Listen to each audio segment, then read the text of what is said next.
Allô, allô, bienvenue à cette capsule vidéo du 13 février, jeudi, jour de paye. Alors, vaut mieux en rire, écrit d'une façon différente et non de le fou rire, le fun, le sourire. Donc, je l'ai écrit R-E-E-R, donc ici au Québec, au Canada, on a les REER, on le prononce d'une façon différente. Donc, qu'est-ce que c'est? C'est un régime enregistré d'épargne retraite. Donc, retraite, on épargne pour la retraite, épargne retraite. Enregistré, bien important, parce que c'est un fonds qu'on ne pourra pas, un placement qu'on ne pourra pas récupérer rapidement sous peine, j'aime pas vraiment le terme, mais sous peine d'avoir des incidences fiscales un peu fâcheuses. Donc, on va être imposé directement dessus. Un instrument financier intéressant pour une grande majorité de travailleurs, pas pour tous, il y a des exceptions. C'est un petit peu cas par cas. Il y a une majorité que oui, c'est intéressant, mais il y a des exceptions à la règle. Hein. Donc, pour certaines personnes, c'est peut-être pas l'idéal d'aller investir là-dedans. Je vais pas plus loin là-dedans, c'est un petit peu technique. On a jusqu'à 60e journée, donc 31 janvier plus février 29, donc cette année le 29 tombe un samedi, donc t'auras toi, jusqu'à lundi le 2 mars pour cotiser dans ton REER pour pouvoir mettre ça sur ton rapport d'impôt 2019. Pourquoi j'en parle? Je viens de dire impôt, ça me fait penser de la raison pourquoi j'ai décidé de parler. Parce qu'on est dans le mois de février, la moitié, le dernier mois rush pour les gens qui veulent justement cotiser à leur REER. Et parce que j'ai un client j'ai plus qu'un client là, qui me demande des fois, il m'apporte ses papiers tout de suite et on fait un rapport d'impôt brouillon pour pouvoir déterminer quel serait le montant d'impôt à mettre, donc à investir pour la retraite, oui, mais surtout aussi point de vue fiscal pour payer moins d'impôts parce que si toi, tu es dans la braquette, hein, on a des braquettes selon le revenu que tu gagnes, tu payes de plus en plus d'impôts si tu gagnes de plus en plus cher. Donc, selon la braquette et tout ça, on peut déterminer un montant de REER qui ferait qu'on ramène le montant d'impôt à payer à zéro. C'est surtout ceux qui veulent planifier des choses comme ça, surtout pour des travailleurs autonomes que je commence à avoir de plus en plus comme clientèle, parce que les revenus peuvent varier d'année en année, donc le montant peut différer. Si toi, tu travailles comme à un emploi stable et que tu gagnes toujours à peu près le même montant à plus ou moins 500 000 au total de l'année, bien, tu peux te fixer à un certain montant et à chaque année, tu peux investir le même montant en REER. Donc, et comme ça, tu n'as pas besoin de faire une petite planification pour essayer de payer moins d'impôts. J'ai pas encore défini, j'ai dit qu'est-ce que c'était le REER. En réalité, REER, les gens disent toujours j'ai pris un REER, j'ai pris un REER. J'aime bien imaginer le côté REER quand je montre un portefeuille. Un REER, c'est un portefeuille. Donc, c'est le régime, voici un régime d'épargne retraite. Qu'est-ce qu'il y a dedans, par exemple? Oh, là, c'est différent. On peut mettre plein de placements. Hein? Un REER n'est pas un placement, c'est le portefeuille qui va contenir des placements. Donc, ça peut être dépôt à terme, CPG, ça peut aller jusqu'à la bourse.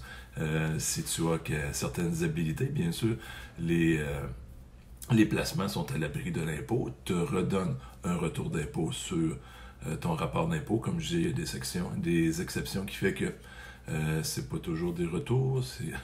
Je ne veux pas aller trop loin dans les détails parce que c'est vraiment des exceptions, mais il y en a. Donc, redonne des retours d'impôt.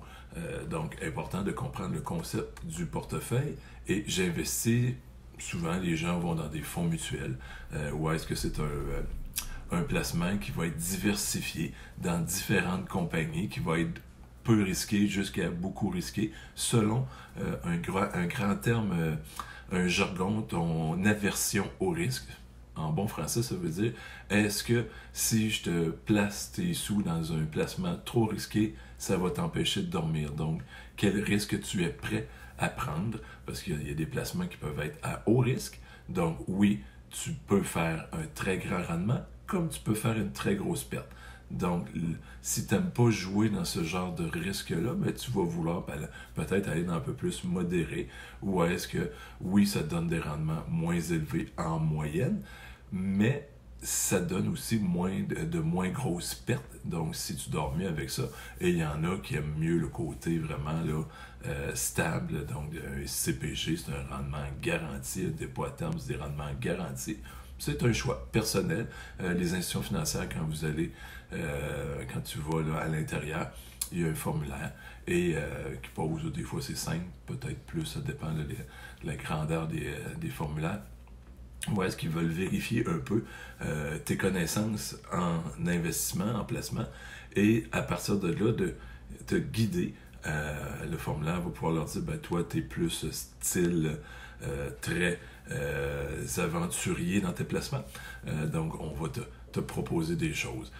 Une petite règle, puis ça, c'est vraiment très basique, mais elle est bonne à connaître aussi à l'intérieur de ça. On prend le chiffre 100 moins l'âge que tu as. Donc, je vais faire l'exercice avec moi. 100 moins 54, ce qui fait 46.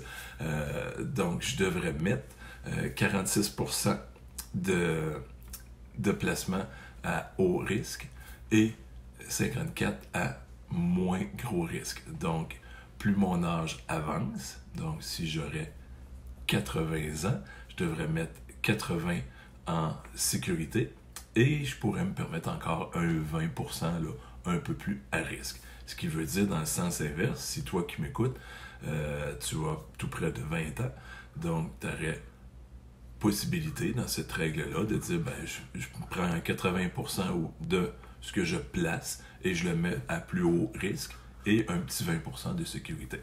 Mais c'est vraiment une petite règle de base, juste pour comprendre que plus on est proche de la retraite ou même à la retraite, ben, on n'a peut-être pas envie que nos placements dégringolent beaucoup. On aime moins le risque.